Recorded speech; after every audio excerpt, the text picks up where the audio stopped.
From a failed artist to one of history's most feared leaders.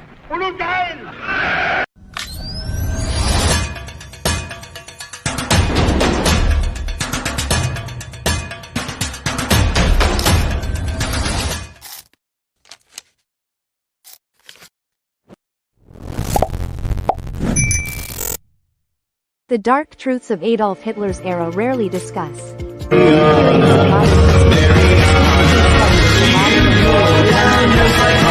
His name is synonymous with dictatorship, world war, and genocide. Yet beyond the well-known narrative of battlefield aggression and the Holocaust lies a deeper, more unsettling reality. The darkest truths of Hitler's era are not only about one man's ideology, but about how institutions, professionals, and ordinary citizens became woven into a system that normalized cruelty step by step.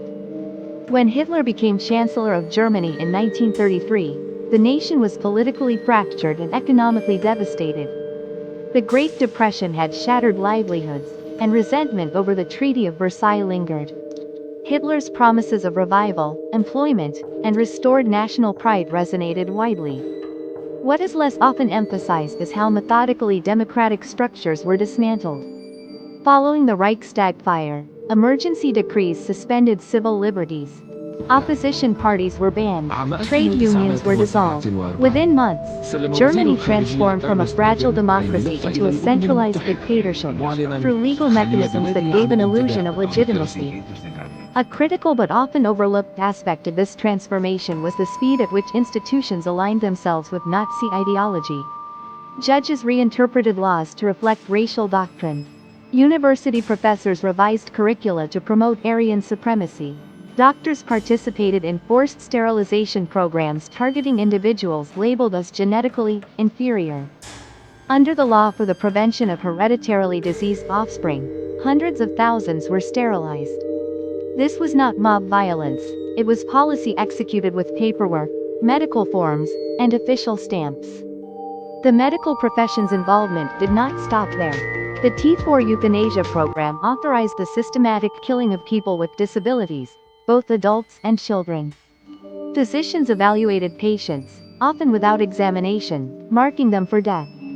Gas chambers used in euthanasia facilities later influenced the methods employed in extermination camps.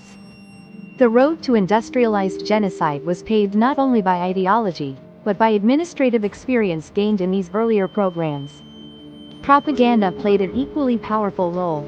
Under Joseph Goebbels' Ministry of Propaganda, media became a tool of psychological conditioning. Radios were distributed widely to ensure government messaging reached homes across the country. Newspapers echoed identical narratives. Films glorified the regime and demonized minorities. Children were immersed in Nazi ideology through textbooks and youth organizations. The Hitler Youth and the League of German Girls instilled loyalty from an early age, teaching that devotion to the Führer was a moral duty. Over time, dissent did not simply become dangerous, it became unthinkable for many. The persecution of Jewish citizens unfolded gradually, conditioned through law and social pressure. The Nuremberg Laws of 1935 stripped Jews of citizenship and forbade marriage between Jews and non-Jews. Jewish professionals were dismissed from civil service. Businesses were boycotted. Public spaces became segregated. This incremental isolation normalized discrimination before mass violence escalated. By the time Kristallnacht erupted in 1938, when synagogues were burned and Jewish businesses destroyed, years of propaganda had prepared much of the population to view such brutality as justified or inevitable. Fear also functioned as a silent enforcer. The Gestapo cultivated a reputation of omnipresence, but historians note that it relied heavily on citizen denunciations. Neighbors reported neighbors. Casual remarks could lead to arrest. This culture of suspicion fractured communities. Yet the regime's power was not maintained by terror alone. Many Germans benefited materially from Nazi policies. Confiscated Jewish property was redistributed. Employment rose through rearmament and infrastructure projects like highway construction. Economic recovery, though heavily dependent on militarization, fostered a perception of stability. As Germany expanded territorially, exploitation intensified. After the invasion of Poland and later the Soviet Union, millions of civilians fell under Nazi occupation. Forced labor became a pillar of the wartime economy. Men, women, and even children were transported to Germany to work in factories, farms, and construction sites under brutal conditions. German companies profited from this labor, intertwining industry with oppression. The economic machinery of the Reich was inseparable from the suffering of occupied populations. The concentration camp system evolved alongside these policies. Early camps detained political opponents, communists, socialists, dissidents. Over time, they expanded to include Jews, Roma, homosexuals, Jehovah's Witnesses, and others deemed undesirable.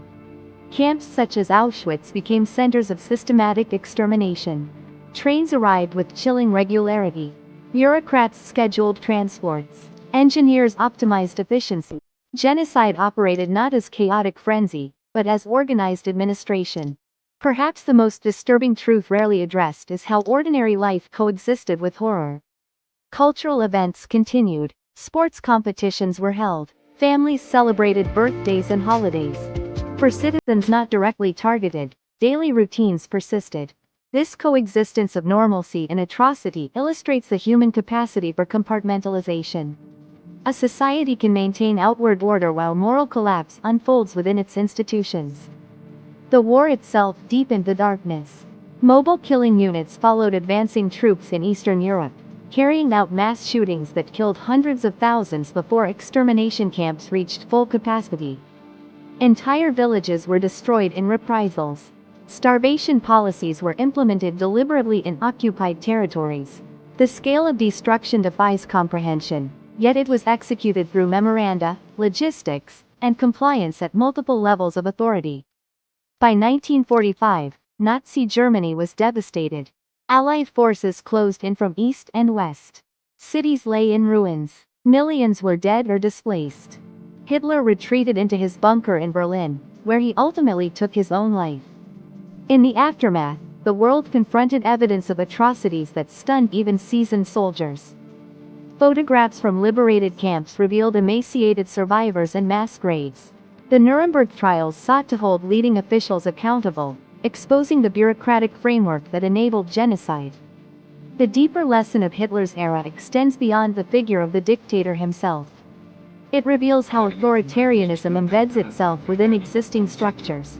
Laws can be manipulated, language can disguise brutality, professionals can rationalize participation, ordinary citizens can adjust gradually to injustice when it is presented as necessity or national survival. The dark truths rarely discussed are not merely about cruelty at the highest levels of power. They are about the incremental erosion of ethics within society. They show how prejudice, once institutionalized, can escalate into catastrophe. They demonstrate how propaganda reshapes perception and how fear suppresses moral courage. Understanding this period requires more than recounting battles or listing atrocities. It demands examination of the mechanisms that allowed such a regime to function.